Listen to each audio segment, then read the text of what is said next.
नमस्कार दोस्तों, ज्ञान दर्शन यूट्यूब चैनल में आपका स्वागत है। दोस्तों, ये वीडियो मैं ETF म्यूचुअल फंड और डायरेक्ट स्टॉक से बना रहा हूँ, क्योंकि लोग कन्फ्यूजन में हैं कि म्यूचुअल फंड शेयर मार्केट होता है और शेयर मार्केट म्यूचुअल फंड होता है, और ETF के बारे में जानकारी लोगों के पास अभी कम है। क्योंकि म्यूचुअल फंड की जब बातें करते हैं तो लोग अक्सर बोलते हैं कि डूब जाएगा, और डायरेक्ट स्टॉक तो बोलते ही हैं। तो तीनों में क्या समानताएं हैं, क्या अंतर है, मैं वही आप लोगों के सामने बताऊंगा। म्यूचुअल फंड एक्चुअल नया व्यक्ति कोई अगर मार्केट में अपना इन्वेस्टमेंट करता है तो सबसे बेहतर तरीका है SIP के रूप में म्यूचुअल फंड में इन्वेस्ट करें। किसी भी स्कीम में, किसी भी AMC में सीखने का अच्छा मौका मिलता है, लेकिन कम समय में अच्छा अर्निंग के लिए उससे बेहतर विकल्प जो होता है ETF होता है, एक्सचेंज ट्रेडेड फंड। लेकिन उससे भी ज़्यादा अगर अर्निंग करना है तो व्यक्ति डायरेक्ट स्टॉक में पैसा लगाता है। इसमें होता क्या है, जैसे डायरेक्ट स्टॉक में एक पार्टिकुलर शेयर, जैसे हीरो कंपनी है, मेरे तरफ से कोई रिकमेंड नहीं है, हीरो है, तो हीरो का पार्टिकुलर शेयर खरीदा जाता है जिसकी कीमत एक आम आदमी के पहुंच से ज़्यादा हो जाता है। लेकिन वही चीज़ अगर एक कंपनी जो है, जैसे हीरो का अगर शेयर पार्टिकुलर डाउन हुआ या कंपनी का ग्रोथ कम हुआ तो डायरेक्ट इफेक्ट पड़ जाता है उस शेयर पे। और वैसे ही अगर फ़ायदा होता है, प्रॉफिट होता है, तो डायरेक्ट इफेक्ट पड़ता है और अच्छा कम समय में रिटर्न देता है और कम समय में ज़्यादा गिरता भी है। वही चीज़ अब ETF के बारे में आप लोगों के सामने बताऊंगा। ETF ये है कि ETF आप लोग कई एक कंपनियों का, कई एक शेयर को मिला के, अनेकों शेयर को मिला के एक ETF बनाया गया है, जो कि इसमें रिस्क कम होता है। डायरेक्ट स्टॉक के अपेक्षा इसमें रिस्क कम होता है। रीज़न ये है कि अनेकों शेयर को मिला के, जैसे 10 या 12 अलग अलग ETF का अलग अलग हिसाब होता है, तो ये मान के चलिए 10 से 15 शेयर को मिला के, कंपनियों को मिला के एक ETF बनाया जाता है, और उसका जो प्राइस है 20 रुपया, 30 रुपया, 40 रुपया, मतलब एक आम आदमी के पहुंच में होता है।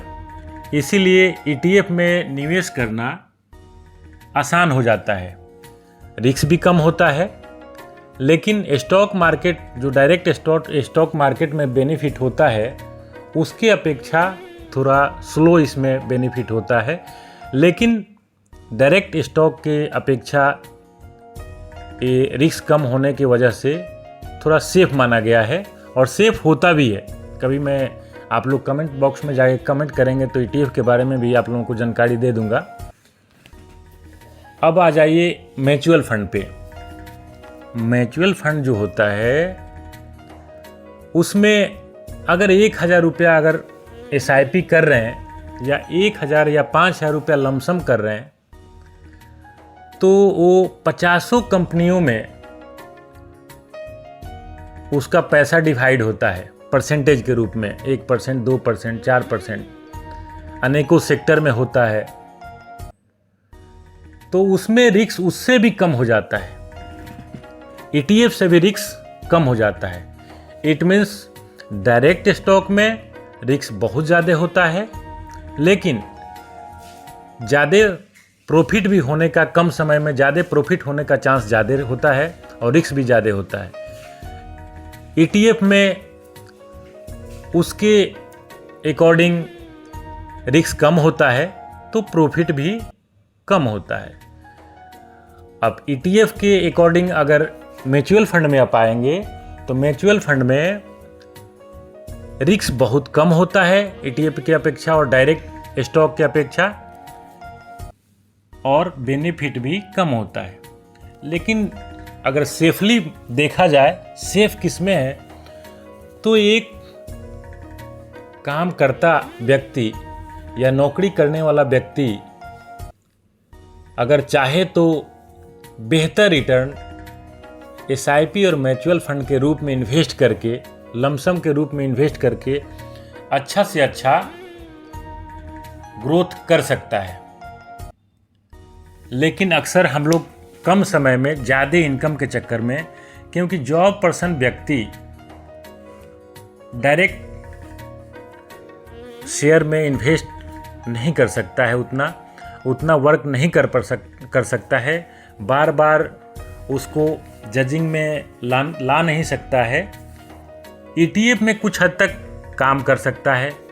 मेरा मानना यह है कि काम ऐसा नहीं है कि कर ही नहीं सकता है, लेकिन उस पर ध्यान उतना नहीं दे पाते हैं। इसीलिए SIP और म्यूचुअल फंड पैसा बनाने के लिए बहुत अच्छा एक प्लेटफॉर्म है। लेकिन कम समय में आपको ग्रोथ चाहिए। अगर शेयर मार्केट की जानकारी है, डायरेक्ट शेयर में इन्वेस्ट करके भी कम समय में ज़्यादा ग्रोथ कर सकते हैं। तो दोस्तों, आप लोग ही बताएं कि इसमें बेहतर ETF है, म्यूचुअल फंड है पैसा कमाने के लिए, कि डायरेक्ट स्टॉक है। मैं अपनी बातें हर एक तरीके से मैं रखा, तो आप लोग दोस्तों बताएं कि इसमें शेयर मार्केट में, डायरेक्ट स्टॉक में सही रहेगा, ETF में, या म्यूचुअल फंड में पैसा इन्वेस्ट करना सही रहेगा। ये वीडियो अच्छा लगा होगा तो सब्सक्राइब करें, लाइक करें और बेल आइकन ज़रूर दबा दें। बेल आइकन दबाने से क्या होता है कि जब आदमी वीडियो बनाते हैं, इसमें आप लोगों के पास टाइम पे पहुंच जाता है और मेरे लिए भी मोटिवेशन के लिए काम करता है। थैंक यू, धन्यवाद।